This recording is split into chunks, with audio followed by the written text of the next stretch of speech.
The Paradise Flex you'll never afford. Let's be real.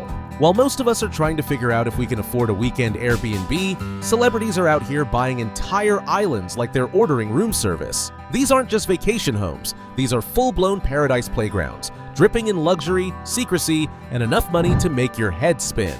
And today, we're ranking them, from the surprisingly affordable to the mind-meltingly expensive. So grab a pina colada and let's dive into the ultimate flexes of the rich and famous. Dean Kamen, Lord of Dumpling Island, $2.5 million.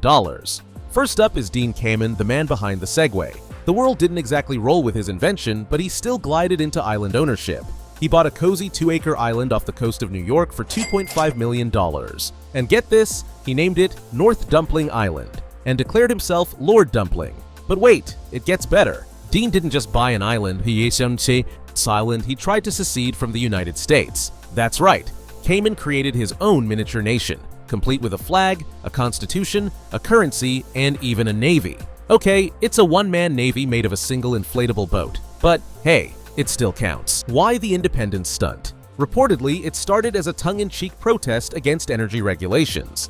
Kamen wanted to make his island completely energy independent using solar and wind power, and when he hit red tape, he said, "Fine, I'll make my own country." Oh, and because this is Dean Kamen we're talking about, the guy who also invented an insulin pump and a water purification system for developing countries. The island runs entirely off renewable energy and is so eco-efficient that it's been dubbed the Nation of Innovation.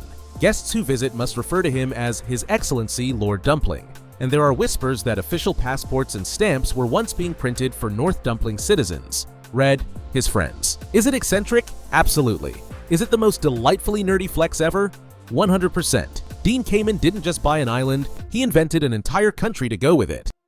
Tim McGraw and Faith Hill, country couple island hustlers, $1.2 million plus millions more. This one started cheap, $1.2 million for Cote K in the Bahamas, but that was just the down payment.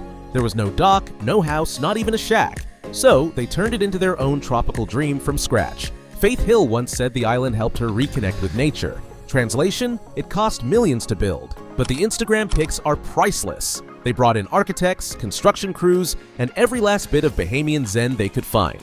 Over the years, they transformed the blank canvas into a luxurious estate, complete with a custom-built house, docks, and all the tropical creature comforts you can dream of. The island became their private escape, far from the lights of Nashville and paparazzi flashes. And even though they've reportedly sold the island in recent years, this country power couple still holds the title for turning a barren piece of paradise into a full-blown luxury love nest. Yeehaw indeed. Tyler Perry, Madea goes to the Bahamas. Price undisclosed. You know Tyler Perry as Madea, but when he's not rocking a gray wig and handing out hilarious life lessons, he's living it up on his very own private island in the Bahamas, White Bay Cay. Perry snapped up this slice of paradise in 2009, and while the exact price tag is hush-hush, let's just say it wasn't on sale. Located in the pristine Exumas chain, the island is currently being developed into what Perry describes as a peaceful retreat and creative sanctuary. We're talking a marina, luxury bungalows, a full-service spa, a private tennis court, and enough beach real estate to film 3 romantic comedies at once. Think of it as Medea's mansion meets a meditation retreat. Perry's not just building for himself either. Word is, the island could serve as a future production hub for his studios, a quiet place to brainstorm scripts, shoot scenes, or just escape the chaos of Atlanta and LA. Who needs a Hollywood backlot when you've got coconut trees and ocean views? And because Perry doesn't do anything small, this isn't just an island home, it's a legacy project. He's reportedly putting major resources into keeping the build sustainable, with solar energy and eco-friendly materials at the heart of the design. So while the world's worrying about beachfront property getting swallowed by rising tides, Tyler Perry is out here building his own luxury archipelago, with a director's chair in one hand and a coconut drink in the other. Now that's how you roll when you've got Madea money. Nicolas Cage, King of Leaf Cay, $3 million. Nicolas Cage bought Leaf Cay in the Bahamas, because of course he did. But let's not forget, this is the same man who once bought a pyramid-shaped tomb, shrunken heads, and a haunted mansion in New Orleans. Buying an island that doubles as an endangered reptile sanctuary? It tracks. In fact, it might be the most Nicolas Cage purchase of all time. He originally planned a resort, but then found out the island was home to endangered iguanas. So instead of a luxury getaway for hundreds, he pivoted to a private hotel for just him. You could call it a setback, or peak Cage energy. Rumor has it, Cage saw the island while flying over the Exumas and decided to buy it on impulse. Classic Nick. Leaf Cay is nestled near other celebrity-owned islands and was meant to be part of his now legendary spending spree that included castles, dinosaur skulls, and shrunken heads. So really, an island full of rare reptiles? It fits. While it's unclear how often he actually visits the island, Leaf Cay remains in his portfolio. A quiet reminder that sometimes even the wildest Hollywood stories come with a conservation clause. Leonardo DiCaprio. The EcoFlex, $3.6 million. Leonardo DiCaprio isn't just a Hollywood icon, he's also the poster child for eco-conscious luxury. In 2005, Leo bought Blackador Cay, a 104-acre island off the coast of Belize Barrier Reef, for $1.75 million, and it's now worth double that. But Leo didn't want just another island. He wanted to save the planet, so he planned an eco-resort powered by solar panels and guilt-free wealth. It's still under development, but let's be honest, even Leo's delays are sustainable. The concept? A 100% restorative island that gives more to the environment than it takes. We're talking solar panels, off-grid energy, permaculture farming, and architecture that literally heals the coastline. It's the kind of next-level, nature-hugging luxury that only DiCaprio could dream up. The island is being transformed into a high-end retreat for the ultra-rich who want to detox their bodies, their carbon footprints, and probably their egos too. You won't find jet skis or foam parties here.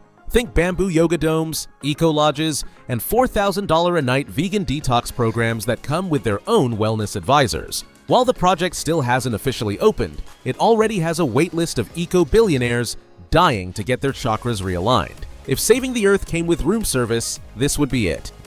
Ricky Martin, island living in Brazil, price unknown. In 2008, Ricky Martin dropped millions on a private island near Rio de Janeiro. It's sleek, it's stunning, and it's pure Latin luxury.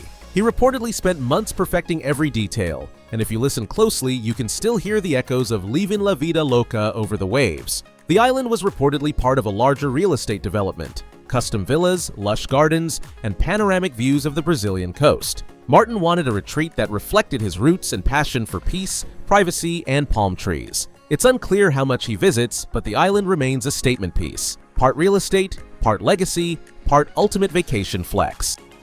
Diana Ross, the boss of Tahiti, price unknown. Diana Ross and her then-husband fell in love with a Tahitian island, and even after their split, Ross kept her ties to the tropical paradise. These days, she's still living fabulously, and her island is just another jewel in her crown of diva dominance. The island was reportedly where she escaped from the pressures of fame and even inspired creative projects. Locals recall seeing Ross lounging in caftans completely unbothered while the world kept spinning. When you've got an island to yourself, who needs charts or critics? Jay-Z and Beyoncé, island anniversary goals, $4 million. Jay-Z went all out for their 5th wedding anniversary and dropped $4 million on a Bahamian island. It's got everything: private beach, pool, luxury estate, the kind of vibe where even the seagulls probably know not to squawk during studio sessions. The island, reportedly located in the Exumas, is as private as it gets. No resort neighbors, no tour boats, just palm trees, turquoise water, and the power couple sipping champagne while Blue Ivy builds sandcastles on beaches literally no one else can access. Now that's parenting in style. Insiders say this island isn't just a romantic getaway, it's also a creative sanctuary. Rumors swirl that Jay records verses in a beachfront studio while Beyoncé tests choreography with the ocean breeze blowing through her hair. Sound too perfect? That's because it is. The island estate allegedly has its own helipad, so the Carters can fly in and out without ever touching commercial airspace. Imagine pulling up to your weekend spot via private chopper like it's just another errand on your to-do list. There's no public info about who staffs the island or how often they visit, but sources say the couple maintains strict confidentiality, which is probably why we've never seen a single leaked video from this tropical empire. This isn't just about escaping the spotlight, it's about owning the spotlight, then deciding when to turn it off. As far as celebrity anniversary gifts go, this one sets the bar somewhere around Mount Olympus. Insiders say the couple uses it as a private recording and relaxation space. Think island studio sessions and barefoot gourmet dinners. No staff leaks, no paparazzi, just Bey humming melodies while Jay stirs cocktails. Billionaire couple goals achieved. Eddie Murphy stand up to sit down on Rooster Cay, $15 million. Eddie Murphy bought Rooster Cay in 2007 for a cool $15 million. It's close enough to civilization to enjoy the perks, but far enough to escape paparazzi. No word on whether he tells jokes to the seagulls, but it's the perfect hideaway for a comedy king. The island, located just east of Nassau, is a lush 15-acre getaway with sweeping views, white sands, and reportedly a mansion that was tailor-built to Murphy's specs. It's a far cry from his early days on SNL, but hey, even funny guys need peace and palm trees. Murphy's Island is the kind of place where time slows down. Think hammocks between coconut trees, a private dock for his yacht, and a villa designed for absolute chill. Close friends say it's where he escapes the chaos of Hollywood and spends quiet time with his kids. While he's famously private about his personal life, insiders hint the island may serve as a family retreat, somewhere to celebrate birthdays, unwind from movie sets, and live the good life without the cameras. It's not just a flex, it's a fortress of fun. David Copperfield, The Illusionist's Island Empire, $50 million. This isn't just one island. David Copperfield owns 4. But the crown jewel is Musha Cay, worth $50 million. It's ultra-exclusive and costs $37,000 a night to rent. The whole place feels like one giant magic trick. Here 1 minute, booked for 6 months the next. Must be nice. Musha Cay isn't just a resort, it's a full-blown fantasy island. The property includes multiple villas, private beaches, a movie theater, a staff of 30, and custom experience packages that include treasure hunts, fireworks shows, and themed dinners designed by illusionists. Copperfield reportedly designed the entire island to reflect the magical stories he tells on stage, from secret passageways to whimsical sculptures hidden in the landscaping. Even the lighting was customized to make the sunsets look like something straight out of a fairy tale. Famous guests? Oh, just people like Oprah, Bill Gates, and Google's co-founders. But don't expect to see selfies. Every guest signs a strict NDA. If privacy is power, Musha Cay is the ultimate magic trick. An island so beautiful and exclusive, it practically vanishes from public memory once you leave. So, while most magicians pull rabbits out of hats, David Copperfield pulled 4 islands out of his bank account. Bravo. Copperfield calls it the most magical vacation destination on Earth. And honestly, he's not wrong. This isn't an island, it's an experience. Larry Ellison, the Oracle of Lanai, $300 million to $600 million. And finally, we have Larry Ellison, co-founder of Oracle and billionaire extraordinaire. He bought 98% of the Hawaiian island of Lanai for somewhere between $300 million and $600 million. Then he upgraded it into a wellness utopia with luxury resorts, organic farms, and probably a yoga instructor for every citizen. When you have more money than some countries, you don't just buy an island, you become the island. Lanai now features ultra-luxe hotels, green energy initiatives, experimental farming, and high-tech water recycling. It's like a billionaire's version of SimCity, but with better weather and more massages. Some say he's turning it into a prototype for how humanity should live. Others just want to book a weekend spa trip. So there you have it, the ultimate celebrity real estate portfolio. Nothing but ocean views, private beaches, and price tags that make your 401k weep. Some bought them to retreat, some to invest, and some just because they could. Either way, these private paradises prove one thing. When you're rich enough, Earth becomes your Airbnb. Now, if you'll excuse us, we'll be over here Googling cheap lake cabins near me.